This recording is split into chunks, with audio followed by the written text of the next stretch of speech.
الحمد لله نحمده ونستعينه ونستغفره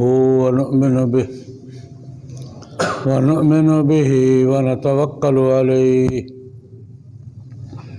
ونعوذ بالله من شرور أنفسنا ومن سيئات أعمالنا من يهده الله فلا مضل له ومن يضلله فلا هادي له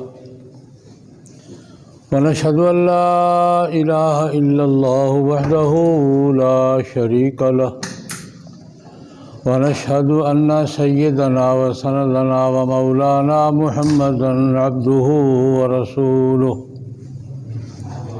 أرسله بالحق بشيرا ونذيرا وداعيا إلى الله بإذنه وسراجا منيرا اللهم صل على محمد وعلى آل محمد كما صليت على إبراهيم وعلى آل إبراهيم إنك حميد مجيد اللهم بارك على محمد وعلى آل محمد كما باركت على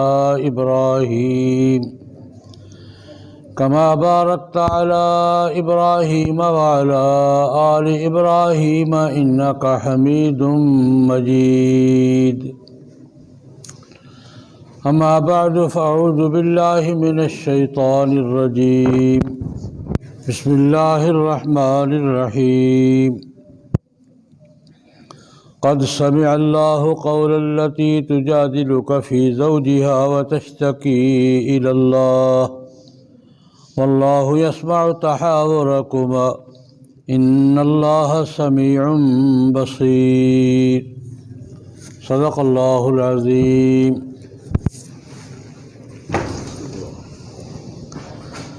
بزرگان محترم، برادران اسلام، قرآن مقدس کی ایک آیت کریمہ تلاوت کی ہے۔ مختصر وقت کے اندر اس آیت مبارکہ کی روشنی میں کچھ ضروری باتیں عرض کرنے کی کوشش کروں گا۔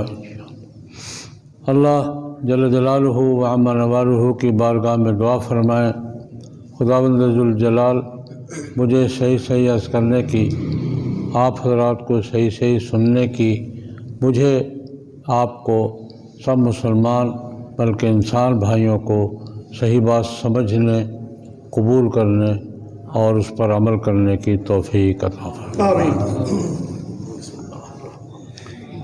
خاندانی نظام میں جناب نبی کریم صلی اللہ علیہ وسلم نے جو تبدیلیاں کی تھیں، ان تبدیلیوں کا ذکر ہو رہا ہے۔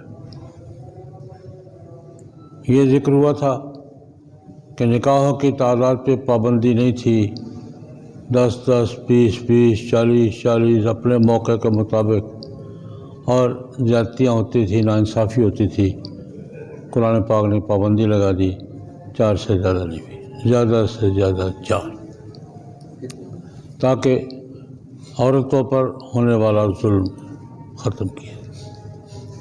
یہ ذکر کیا تھا کہ طلاق کی تعداد پہ پابندی نہیں تھی، طلاق دی پھر واپس لے آئے، پھر طلاق دی پھر واپس لے آئے، سال ہا سال تک عورت درمیان میں لٹکی رہتی تھی، بیوی ہے کہ نہیں ہے۔ یہ تنگ کرنے کا ایک طریقہ یہ بھی تھا، تو پابندی لگا دی کہ تیسری طلاق پہ بات ختم، تاکہ وہ درمیان میں لڑکی نہ رہے۔ یہ 2 باتیں میں نے ذکر کی تھی۔ جاہلیت کی رسموں میں ایک بات یہ بھی تھی، باقی معاملات میں بھی تھی۔ پہلے ذکر کیا تھا کہ تبنی اور تاخی، منہ بولا بیٹا منہ بولا بھائی، جاہلیت میں چلتا تھا، اسلام نے نفی کر نہیں۔ آپس میں رشتہ داری، اس کے 3 اسباب اسلام نے تسلیم کیے ہیں۔ نسب سے رشتہ داری غائب ہوتی ہے، محرم غیر محرم، یہ ماموں ہے، یہ چچا ہے، یہ سسرال سے جس عورت سے شادی کی ہے اس کی ماں، اس کے بیٹی، ہر یہ نسب کا رشتہ وہاں قائم ہوتا ہے۔ پہلا سبب کیا ہے نسب کا؟ رشتہ داری کا نسب، بیٹا، چچا، ماموں۔ دوسرا سبب کیا تھا؟ سسرال، جس خاندان میں شادی ہوئی ہے، جس عورت سے شادی، اس کی ماں، اس کی بیٹی حرام ہے، یہ نسل۔ تیسرا تھا رضاعت، دودھ پلانا۔ رشتہ داری کا تیسرا سبب دودھ پلانا۔ کسی عورت نے کسی بچے کو دودھ کی مدت میں اپنا دودھ پلا دیا ہے، وہ ماں بیٹا بن گئے۔ صرف وہ ماں بیٹا نہیں بنے بلکہ باقی رشتے بھی جڑ گئے، اس کے ساتھ متعلقہ باقی رشتے بھی قائم ہو گئے۔ وہ تو ماں بیٹا بن ہی گئے، لیکن بہن، بھائی، خالہ، ماموں، یہ رشتے بھی قائم ہو گئے۔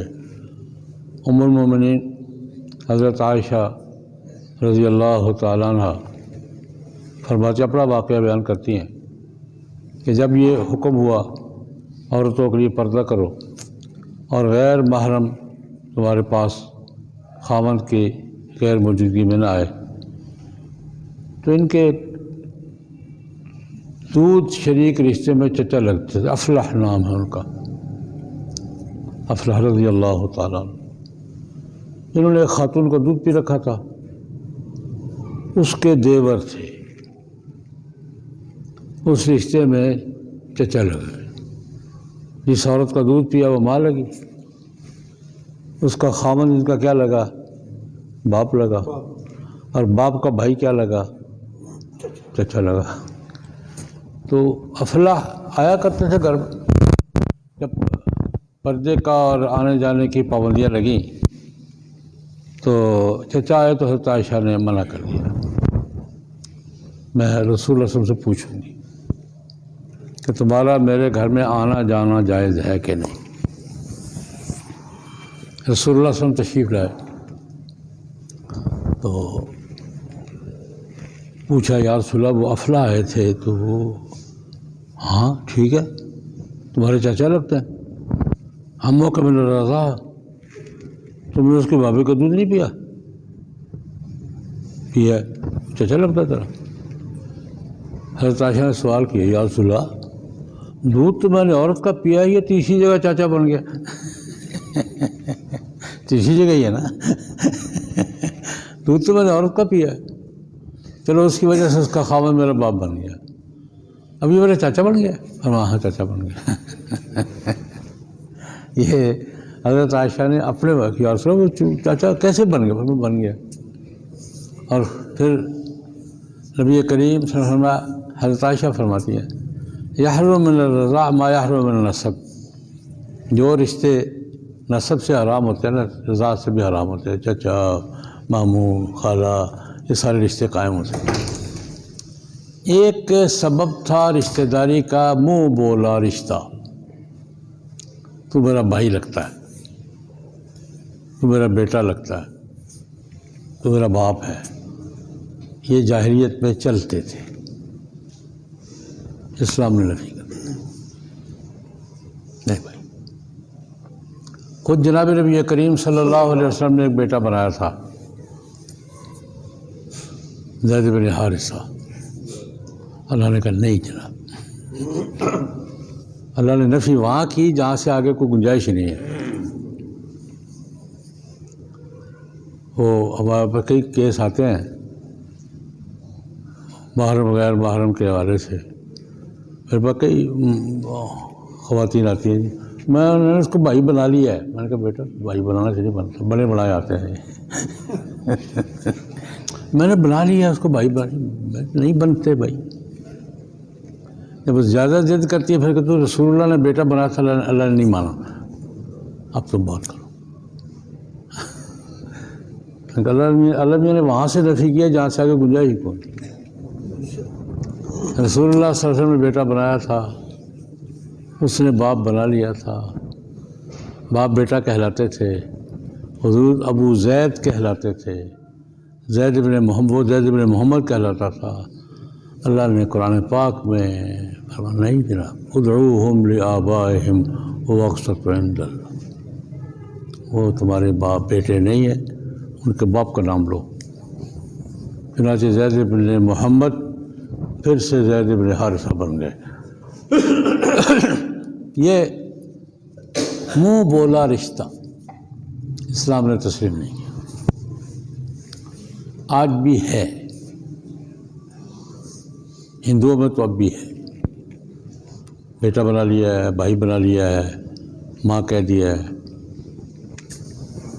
ایسے ہی اسی رشتے کے حوالے سے بیوی کو کہہ دیتے تھے تو میری ماں کی طرح ہے، تو اس پرانے رواج کی وجہ سے وہ ماں سمجھی جاتی، اب ماں بن گئی ہے، کیونکہ وہ سلسلہ چلتا تھا نا، تو میرا بھائی لگتا ہے، تو میرا بیٹا لگتا ہے، تو میرا باپ لگتا ہے۔ اب بیوی کو کہہ دیا تو میری ماں لگتی ہے، انت علیہ کا ظہر امی، یا کہ تو میری بہن لگتی ہے، تو میری بیٹی لگتی ہے۔ ایک تو ہم طالب میں کہتے ہیں نا، یہ نہیں سیریس اگر کہہ دیا نا تو میری ماں لگتی ہے، ہم تو طالب سے کہتے ہیں نا تو میری ماں لگنی وہ نہیں، اگر سیریس کہہ دیا نا کہ تو میری ماں لگتی ہے تو وہ حرام ہو جاتی تھی۔ ایک خاتون قرآن پاک میں جس کا ذکر ہے، یہ سورہ مجادلہ کی پہلی آیت پڑھی ہے میں نے، ایک خاتون نے حضور سے جھگڑا کیا، قد سمع اللہ قول التی تجادلک فی زوجہا وتشتکی الی اللہ، خولہ بنت حکیم ہے، خاوند نے کہیں ماں کہہ دیا۔ ابھی تک یہ حکم نہیں آتا، رسول اللہ صلی اللہ علیہ وسلم کا معمول یہ تھا کہ جب تک کسی مسئلے میں کوئی شرعی حکم نہیں آتا تھا وہ پرانا رواج چلتا تھا، حضور نے بھی پرانا رواج پر ہی بیٹا بنایا تھا۔ جب تک کسی معاملے میں کوئی شرعی حکم نہیں آتا تھا، جو پرانا رواج تھا وہ قائم چلتا تھا۔ نبی کریم صلی اللہ علیہ وسلم نے بھی زید بن حارثہ کو اسی رواج پہ بیٹا بنایا تھا،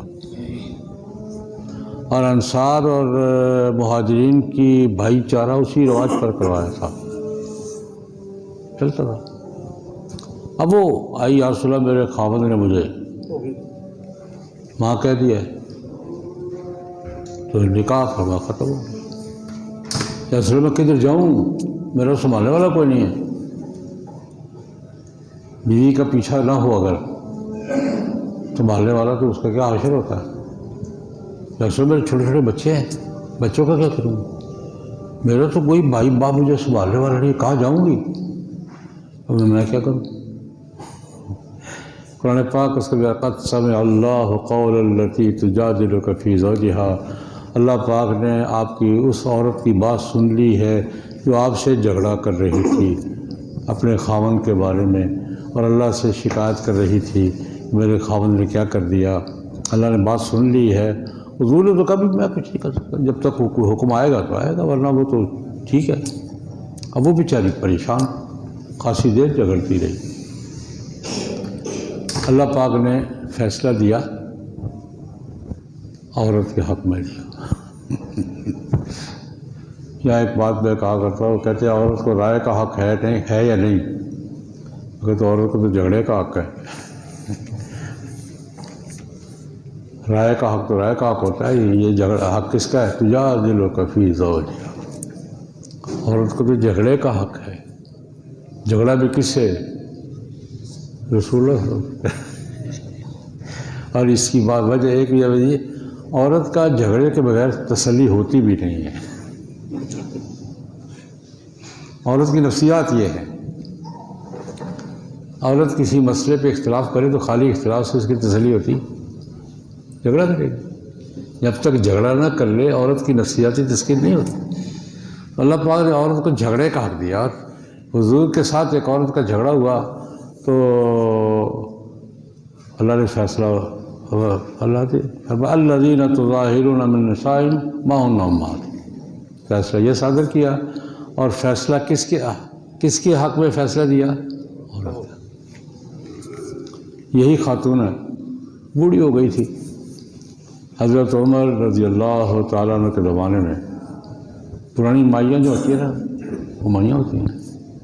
حضرت عمر جا رہے ہیں، حضرت عمر کو راستے میں روک لیا، عمر ٹھہر، ہاں جی اماں جی، اپنا وہ وقت یاد کرتے جب بکریاں چرایا کرتا تھا۔ اب مائی حضرت عمر کو، امیر المومنین کو پرانی اوقات یاد دلا رہی ہے۔ عمر وقت یاد ہے تمہیں؟ بکریاں چرایا کرتا تھا، وہ وقت یاد ہے؟ تمہارا چاچا تمہارے ساتھ کیا کیا کرتا ہے، یاد ہے؟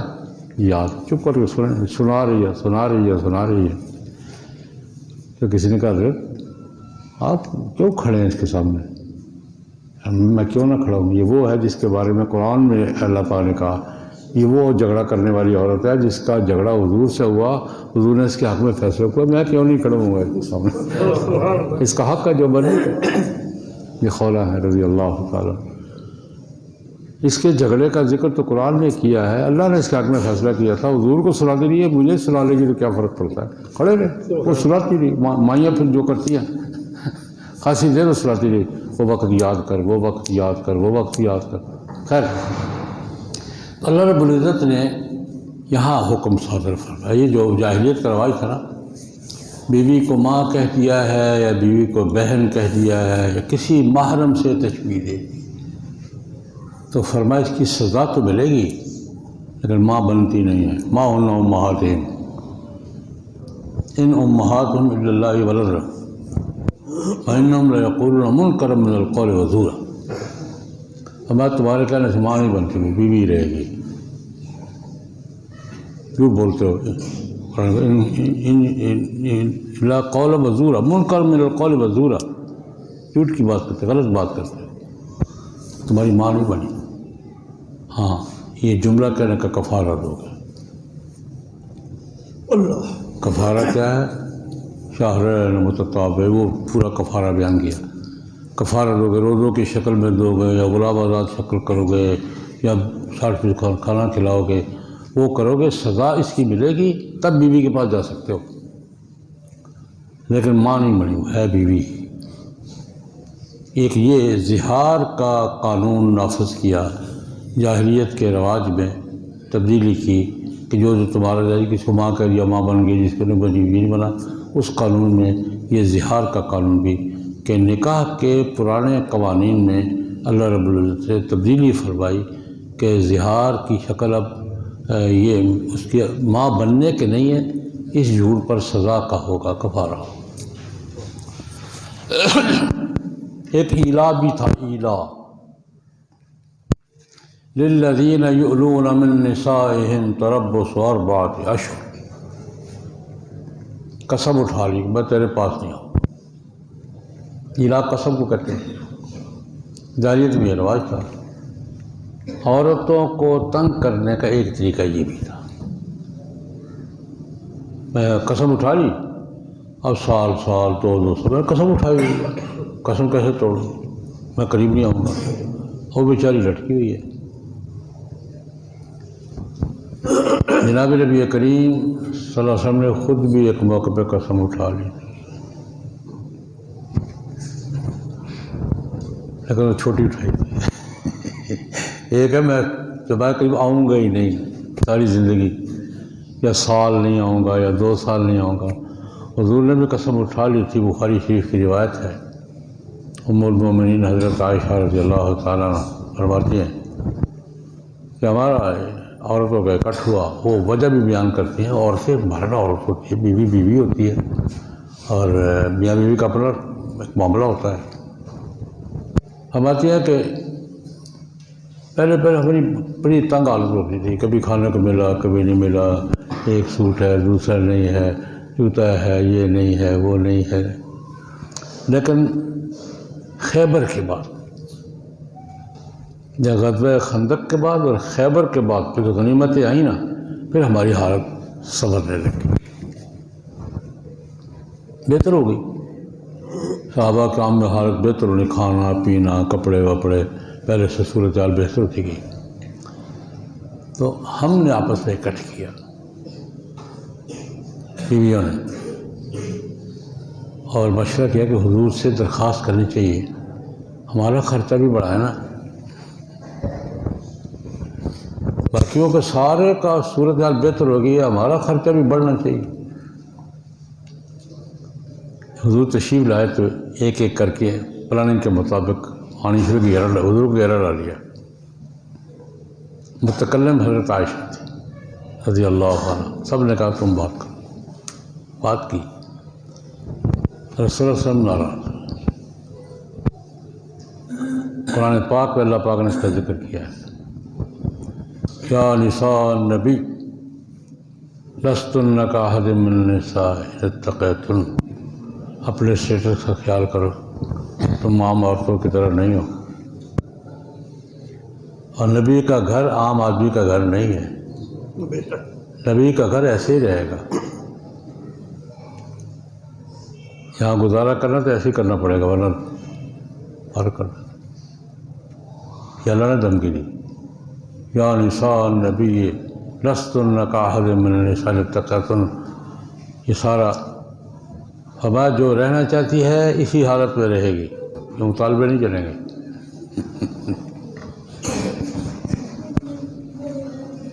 حضور نے قسم اٹھا لی کہ میں تمہارے قریب نہیں آؤں، وجہ بن گئی کوئی، ایک مہینہ تمہارے قریب نہیں آؤں، اللہ کی قدرت،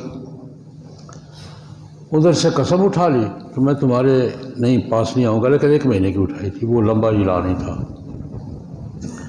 ادھر سے حضور گھوڑے سے گرے، پاؤں پہ موچ آ گئی، خراش آ گئی، اب چلنے پھرنے کی پوزیشن بھی نہیں ہے، تو مسجد کے ساتھ ایک چبارہ تھا، چبارے میں بیٹھے، ایک مہینہ حضور نے اس کیفیت میں چبارے میں گزارا۔ کہتے ایک چبارہ تھا، ایک پتھر کی سیڑھی تھی، تھوڑا اونچا تھا، تو وہاں کے بہت سے واقعات ہیں، میں تفصیل میں نہیں جا سکتا۔ چبارے کی پوزیشن یہ تھی، حضرت عمر ایک روایت میں کہتے ہیں، بخاری شریف کی روایت ہے، ایک موقع پر کسی وجہ سے واقعہ الگ الگ گیا میں، تو حضور ایک چٹائی پہ لیٹے ہوئے ہیں، اور تکیہ جو ہے چمڑے کا ہے، اس میں بھوس بھرا ہوا ہے، اور ایک کھال لٹکی ہوئی ہے، اور بھئی یہ کمرہ، اور کہ یا رسول اللہ، کیسر و کسریٰ کے محلات میں کیا کچھ نہیں ہے اور یہاں کیا ہے؟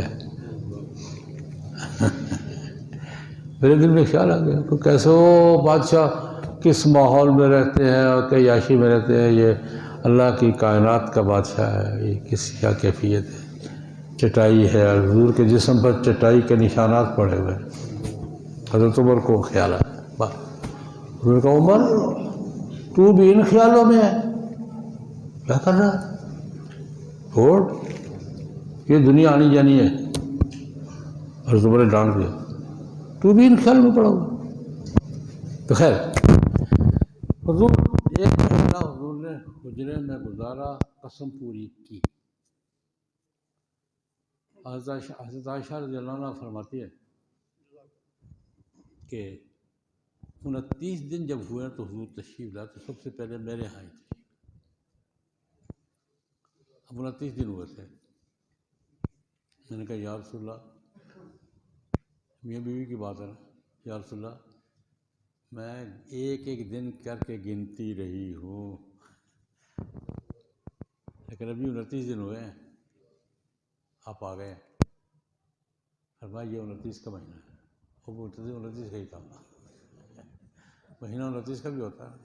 اب یہ میاں بیوی کی باتیں ہیں، یا رسول اللہ میں تو ایک ایک دن کے گنتی رہی ہوں، آج 27 دن ہو گئے ہیں، آج 28 دن ہو گئے ہیں، آج 25 دن ہو گئے، اب 29 ہوئے ہیں۔ مجھے پتا ہے 29 کا مہینہ ہے۔ تو یہ ایلا، یہ لوگ عورتوں کو تنگ کرنے کا ایک طریقہ یہ بھی تھا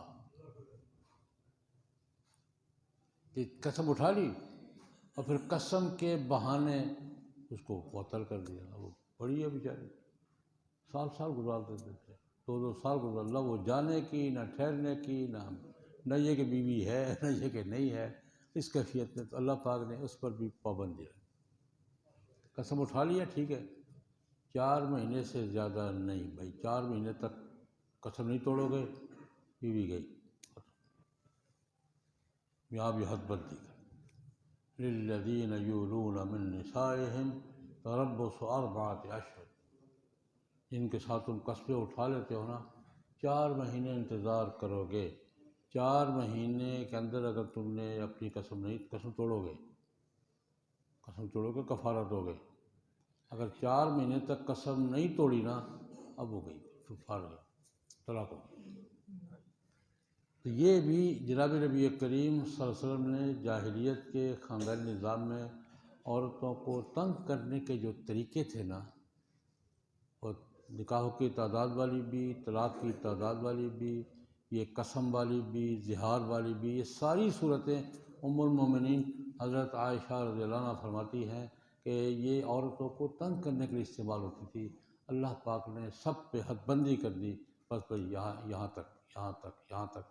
تو قسم میں بھی پابندی لگا دی۔ اگر تم نے قسم اٹھا لی ہے بیوی کے پاس نہ جانے کی، ٹھیک ہے، قسم اٹھا لی ہے، اس کی میعاد 4 مہینے میں، 4 مہینے سے زیادہ اندر واپس آؤ، رجوع کرو، کفارہ دو، نہیں چلا۔ ابھی بات چلے گی آگے۔ ایک بات اور عرض کرنا چاہتا ہوں، کل اعلان کیا ہے، پرسوں ہمارے وزیر خزانہ صاحب نے، کہ سود کا مسئلہ چل رہا ہے۔ وفاقی شرعی عدالت نے رمضان میں فیصلہ دیا تھا کہ سودی نظام ختم کرو، اور پورا پروگرام، پورا ترتیب بتا دی تھی، متبادل نظام کیا ہوگا، کیسے کرنا ہے، اور کامیاب بھی ہے۔ غیر سودی بینکاری دنیا بھر میں کامیاب ہے۔ وفاقی شرعی عدالت نے خود تو وہ جج فیصلہ کرنے والے جسٹس محمد نور، وہ تو شہید ہو گئے، ریٹائر ہو گئے تھے، اور بلوچستان کے تھے، اپنے علاقائی کسی جھگڑے میں وہ شہید ہو گئے۔ اللہ پاک ان کے درجات بلند فرمائے۔ امت ہم تو ان کو اپنا محسن سمجھتے ہیں کہ انہوں نے وہ تاریخی فیصلہ صادر کیا، اور دو ٹوک مکمل فیصلہ صادر کیا۔ شہید اپنے معاملات پہ ہوئے علاقے کے کسی جھگڑے میں، لیکن بہرحال اللہ پاک ان کے درجات بلند فرمائے۔ یہ شرعی عدالت نے فیصلہ کیا تھا، اور بڑا لمبا وقت دیا تھا، 5 سال کے اندر سارا نظام ٹھیک کر لو، اور یہ بھی فیصلہ دیا کہ اگر کہیں الجھ جاؤں تو ہمارے پاس ہم بتائیں گے۔ اب ہم نے بھی مطالبہ کیا تھا، یار اس کے خلاف اپیل پہ نہ جانا، 5 سال بڑا وقت ہے یار، 5 سال تھوڑے ہوتے ہیں، کرنا چاہو کر سکتے ہو، اپیل پہ نہ جانا، شروع کر دو آہستہ آہستہ، ہم بھی تمہارے ساتھ ہیں، ہم مل جل کے رستہ نکالیں گے، کر لیں گے، انشاءاللہ ہو جائے گا۔ لیکن حکومت خود اپیل میں چلی گئی، کئی پرائیویٹ ممبر اپیل میں چلے گئے، اپیل کے ساتھ ہی اسٹے ہو گیا۔ اب عجیب اتفاق سے حکومت نے ایک ٹاسک فورس بھی قائم کر دی کہ اس پر عمل درآمد کی ترتیب طے کرے گی، اور اسی ٹاسک فورس سے 2 ممبر اپیل میں چلے گئے، ریٹ لے لی۔ میں یار یہ کیا کیا، یہ کیا ڈرامہ ہے؟ ادھر ٹاسک فورس میں بیٹھے ہیں کہ جناب عمل درآمد کیسے کرنا چلاتے ہیں، ادھر اسٹے لے کے کھڑے ہیں، وہ اسٹے ہو گیا، ایک طرف جاؤ یار، یا ادھر جاؤ یا ادھر جاؤ۔ خیر یہ ہماری کشمکش چلتی آ رہی تھی۔ اب یہ مطالبہ ہمارا مانا گیا ہے، اپیلیں واپس لو، اور جو ٹاسک فورس قائم کی ہے نا، اس کے ذریعے ملک کے نظام کو 5 سال بڑا وقت ہے، ہم آپ کے ساتھ مل کے تعاون کریں گے، یہ ہمارا مطالبہ تھا۔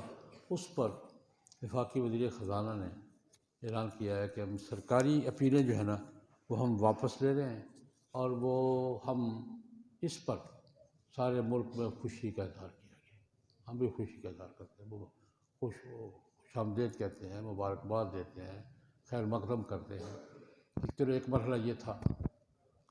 اب دوسرا مرحلہ ہے، میں آپ سے ہم دوبارہ الحمدللہ سارے ملک میں منگل کو ہمارے یہاں میٹنگ ہو رہی ہے، تمام مکاتب فکر کی۔ الحمدللہ ہم نے ہمیشہ قومی معاملات پہ جب بھی کوشش کی ہے مشترکہ طور پہ کی ہے، دیوبندی، بریلوی، اہلحدیث، شیعہ، ہم سب اکٹھے اب بھی اکٹھے ہوں گے اور اکٹھے فیصلہ کریں گے، اور ہم نے بار کو بھی بلایا ہے، چیمبر کو بھی بلایا ہے۔ یہ سود صرف ہمارا مسئلہ ہے یا باقیوں کا بھی ہے؟ آپ سے پوچھ رہا ہوں، سود صرف مولویوں کا مسئلہ ہے، تاجروں کا بھی ہے، وکیلوں کا بھی ہے. تو ہم نے منگل کو یہاں کنونشن بلایا ہے، وکلاء کو بھی بلایا ہے، تاجروں کو بھی بلایا ہے، تمام مقدس فکر کو بلایا ہے، اور قومی سطح پر بھی بات چل رہی ہے. ہماری درخواست اب یہ ہے، ٹھیک ہے آپ نے بہت اچھا کیا، آپ خوش خیر مقدم کرتے ہیں، لیکن اس اب ٹریک پر رہیے. میری گزارش ٹھیک ہے. مجھ سے کل پوچھا ایک دوست سے، میں نے کہا یہ ٹریک پر آ گئے ہیں، اللہ کرے ٹریک پر رہیں. بس یہ دعا کر رہے ہیں کہ جس ٹریک پر کرانے کا اعلان کیا ہے نا، اللہ کرے یہ اس ٹریک پر رہے. اگلی بات کہ مقررہ مدت کے اندر پورے نظام کو سود کی لعنت سے نجات دلانے کے لیے ہم جو تعاون ہم سے مانگو دیں گے، جو کہو گے کریں گے، اور مل جل کر ساری قوم کو یہ فیصلہ کرنا ہوگا کہ ہم نے سود کی لعنت سے جتنی جلدی نجات حاصل کرنی ہے. اللہ پاک ہم سب کو توفیق عطا فرمائے. یہ صاف فرماتے میرے ماموں بیمار ہیں، اسپتال میں، اللہ پاک صحت کے کاملہ عاجلہ عطا فرمائے.